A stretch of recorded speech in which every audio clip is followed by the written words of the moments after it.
दोस्तों, कई दफा आप सुनते होंगे कि नीतीश कुमार पलटी मार सकते हैं। जी हां, एक बार फिर चर्चाओं का बाजार गर्म है। लेकिन सवाल यह उठता है कि बार बार ये क्यों कहा जा रहा है कि नीतीश कुमार पलटी मारेंगे, वो भी तब जब बिहार में विधानसभा चुनाव होने जा रहे हैं। देखिए, उसके पीछे अपनी नीतीश कुमार की रणनीति है, जो आज मैं आपको दिखाने और बताने जा रहा हूं। ये दावे यूं ही नहीं किए जा रहे हैं। जब जब लोकसभा के चुनाव आए तब तब कहा गया नीतीश कुमार पलटी मारेंगे और उन्होंने मारी।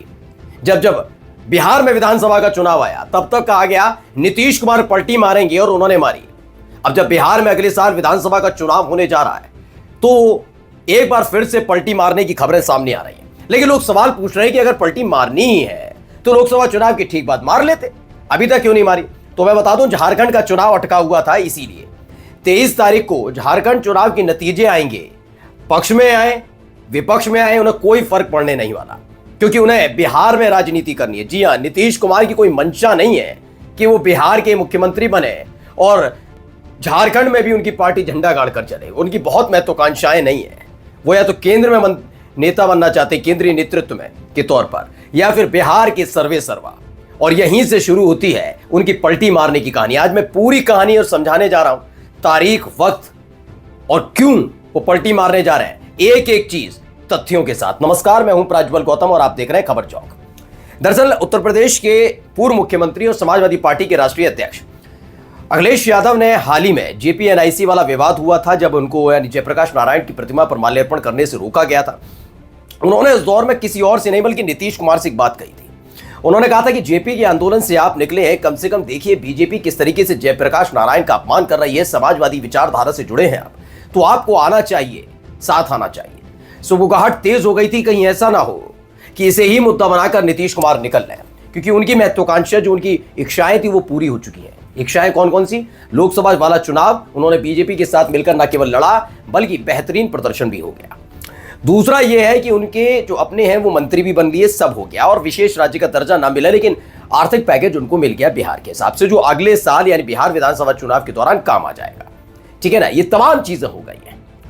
अब क्यों कहा जा रहा है, पहले एक खबर पढ़िए, ये एबीपी न्यूज की खबर है, उसके बाद मैं तथ्यात्मक तरीके से आपको समझाता हूं कि नीतीश कुमार क्यों बिहार विधानसभा चुनाव से ठीक पहले बीजेपी का साथ छोड़ेंगे। पहले इसे देखिए, ये एबीपी न्यूज की खबर है। 2025 विधानसभा चुनाव के पहले फिर पलटी मारेंगे नीतीश, आरजेडी के दावों में कितनी सच्चाई है। देखिए, कहा जा रहा है, इसमें आरजेडी की तरफ से फिर से दावा किया गया। क्या दावा किया गया, पहले मैं पढ़कर बता देता हूं। देखिए, बिहार की राजनीति में चर्चा का विषय बना हुआ है कि हर बार मुख्यमंत्री को ये क्यों कहना पड़ता है कि हम कहीं नहीं जाएंगे। तो क्या नीतीश कुमार वाकई में कहीं नहीं जाएंगे या फिर पलटी मारेंगे? ये बड़ा सवाल है। सीएम नीतीश कहीं नहीं जाने वाले बयान पर अब राजनीति भी तेज हो गई। गुरुवार को आरजेडी के प्रवक्ता और विधायक भाई वीरेंद्र ने ऐलान कर दिया कि बिहार में जल्दी खेला होने वाला है। बीजेपी नीतीश कुमार को कुर्सी छोड़ने का दबाव बना रही है। यही वजह है कि मुख्यमंत्री नीतीश कुमार सभी मंचों से माफी मांगते नजर आ रहे हैं। उनका कहना है कि जल्दी ही वो पलटी मारेंगे। अब मैं आपको समझाता हूं ये क्यों हो रहा है, क्यों ऐसा होता है कि बीजेपी के साथ वो लोकसभा चुनाव के वक्त चले जाते हैं और जब विधानसभा चुनाव आता है क्यों वो आरजेडी के साथ आ जाते हैं। और पूरी साफ गोई से मैं समझाऊंगा, आपको बताऊंगा। दरअसल आपको याद होगा कि 2014 एनडीए में एक बड़ा चेहरा नीतीश कुमार भी हुआ करते थे, लेकिन हर कोई जानता था कि बीजेपी चूंकि एक बड़ी पार्टी है तो उन्हीं का चेहरा प्रधानमंत्री पद का चेहरा होगा। हर किसी ने एक्सपेक्ट कर रखा था कि भाई लालकृष्ण आडवाणी पिछले 2 बार से 2004 और चलिए अटल जी थे उस समय, लेकिन 2009 में भी लालकृष्ण आडवाणी, तो इसलिए इस बार भी लालकृष्ण आडवाणी के नाम पर मोहर लगेगी। लेकिन अचानक से गुजरात के मुख्यमंत्री नरेंद्र भाई मोदी का नाम सामने आता है। विरोध भी होता है, बीजेपी के अंदर होता है। लालकृष्ण आडवाणी को अधिवेशन में नहीं जाते। सुषमा स्वराज का जिक्र कर लीजिए आप, राजनाथ सिंह का, शिवराज सिंह चौहान का, वसुंधरा राजे सिंधिया का, इस सब के सब आडवाणी खेमे में खड़े हो जाते हैं। लेकिन कई ऐसे नेता थे जो खुलकर मोदी का साथ देते हैं और उनके बल्ले बल्ले हो जाती है। इनमें से एक एनडीए के साथी थे, नाम है नीतीश कुमार। नीतीश कुमार चूंकि 2005 से एनडीए के साथ रहे, बीजेपी के साथ रहे, मुख्यमंत्री रहे, लेकिन 2013 में जब नरेंद्र मोदी को प्रधानमंत्री पद का चेहरा बनाया जाता है तो वो ये कहते हुए बीजेपी से पल्ला झाड़ लेते हैं कि चूंकि नरेंद्र मोदी सांप्रदायिक विचारधारा वाले व्यक्ति हैं इसलिए मैं उनके साथ खड़ा नहीं रह सकता। 2014 का चुनाव होता है, कोई खास करिश्मा जनता दल यूनाइटेड लोकसभा चुनाव में नहीं कर पाती। वैसे भी किसी भी ज्यादातर पार्टियां कुछ ऐसी ही हालात में नजर आई। उस समय मोदी का जलवा हुआ करता था। अब मैं क्यों कह रहा हूं होता था, 2024 में ऐसे हालात है तो समझ लीजिए, खुद चुनाव हारते हारते बचे हैं, वाराणसी में ट्रेल हो गए थे, तो मैं अब नहीं मानता, लेकिन उस वक्त जबरदस्त था। हर हर मोदी, घर घर मोदी, ये वो तमाम बातें। चलिए छोड़िए, उसके बाद वो समझ गए। लेकिन उसके बाद आता है 2014 के बाद 2015 में विधानसभा का चुनाव। तो 2015 के विधानसभा चुनाव पे पहले बार नतीजे नजर डाल लीजिए, आप समझ जाएंगे। ये चुनाव किसके साथ मिलकर लड़ा था? ये इन्होंने आरजेडी के साथ मिलकर चुनाव लड़ा था, यानी लालू प्रसाद यादव की पार्टी के साथ मिलकर जनता दल यूनाइटेड चुनाव लड़ती है। और जरा नजर डाल लीजिए कि किसको कितनी सीटें मिली। कांग्रेस को 27, मैं इस पर बात ही नहीं कर रहा। 53 सीटें बीजेपी को, ठीक है। जनता दल यूनाइटेड को 71 सीटें मिली थी और आरजेडी को 80, यानी सबसे बड़ी पार्टी 80 सीटों के साथ आरजेडी बनी, लेकिन जनता दल यूनाइटेड को 71 सीटें मिली थी, 71 सीटें। उसके बाद कुछ खटपट होती है, तमाम चीजें सरकार चलती हैं, खटपट हो जाती है और एक बार फिर से पाला बदल लेते हैं। लोग कहते हैं पाला बदल लिया, पाला बदल लिया, लेकिन पाला नहीं बदला था। आ गया था लोकसभा चुनाव। वो जानते थे कि लोकसभा चुनाव में बीजेपी के साथ रहना मुफीद है, क्योंकि पिछला वाला वो चुनाव देख चुके थे। लोकसभा चुनाव आता है, बीजेपी के साथ मिलकर नीतीश कुमार चुनाव लड़ते हैं और बेहतरीन परफॉर्मेंस उनकी रहती है, 15 सीटें भी जीत जाते हैं।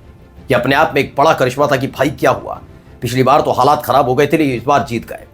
लेकिन एक गलती उनके साथ होती है, वो एक प्रयोग करते हैं नीतीश कुमार। प्रयोग ये कि एक बार देखा जाए कि एक बार फिर से अगर बीजेपी के साथ मिलकर विधानसभा का चुनाव लड़ा जाता है तो क्या करिश्माई परिणाम आएंगे। लेकिन परिणाम क्या आते हैं पहले देख लीजिए। परिणाम ये हैं 2020 के। कितनी सीटें जीती थी पिछली बार आरजेडी ने? 80। उस समय 75 सीटें जीती है आरजेडी। बीजेपी जिसने 53 सीटें जीती थी, वो 74 सीटें जीतती है। ये बीजेपी के साथ मिलकर चुनाव लड़ा था। और जनता दल यूनाइटेड 43 सीटों पर सिमट कर रह जाती है, जबकि 71 सीटें जीती थी। अब सोचिए, इतना भारी नुकसान आरजेडी को नहीं हुआ, बीजेपी को फायदा हुआ 2020 के चुनाव में, लेकिन जनता दल यूनाइटेड को जबरदस्त घाटा होता है। मैं कह रहा हूं, जो लोग ये कहते हैं कि नीतीश कुमार यूं ही बयान दे देते हैं, यूं ही पलट जाते हैं, दरअसल वो पलटते नहीं है। वो ये जानते हैं कि किसके साथ कब खड़ा रहना है और कितने वक्त तक खड़े रहना है। ये लोकसभा का चुनाव था, इसीलिए उन्होंने इसी साल जनवरी में पलटी मारी थी। लेकिन उसके बाद लगातार अपनी डिमांड पूरी करने का दबाव वो बनाते रहे और डिमांड पूरी भी करवाई। अब वक्त है फिर से वापस जाने का, क्योंकि उनको पता है कि अगली साल, क्योंकि वो अगली बार भी मुख्यमंत्री बनने का सपना देख रहे हैं, इसीलिए वो अभी हाल ही में नाराज हो गए थे।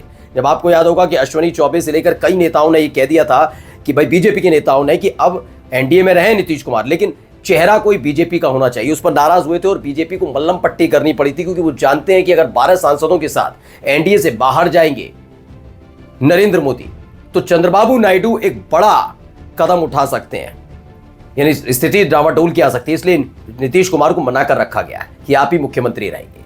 लेकिन मुख्यमंत्री रहेंगे तो तब ना, जब वो बीजेपी के साथ रहेंगे। यकीन मानकर चलिए, झारखंड का इधर चुनाव नतीजा आएगा, उधर एक बड़ा कदम नीतीश कुमार जरूर उठाएंगे। नमस्कार।